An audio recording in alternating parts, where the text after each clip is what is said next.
తెలంగాణ రాష్ట్రంలో స్వతంత్ర సమరయోధులను దృష్టిలో ఉంచుకొని కేంద్ర ప్రభుత్వం, రాష్ట్ర ప్రభుత్వం మరి అదేవిధంగా ఫ్రీడమ్ ఫైటర్ పెన్షన్ సెల్ ఉత్తర్వుల మేరకు మన SBI బ్రాంచ్ సదాశివపేట వారు ఈరోజు స్వతంత్ర సమరయోధుడి కుటుంబాన్ని గౌరవించి సత్కరించి శాలువాతో మరి అభినందించడం చాలా ఆనందంగా ఉంది.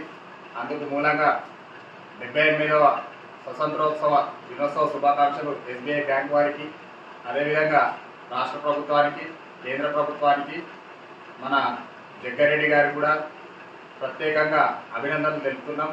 ముందు ముందు కూడా మంచి మంచి రోజులు తెలంగాణ రాష్ట్ర ప్రభుత్వానికి, తెలంగాణ ప్రజలకు వస్తాయని ఈ యొక్క స్వతంత్ర దినోత్సవ సందర్భంగా ముందుగా అడ్వాన్స్గా తెలియపరచుకుంటున్నాం.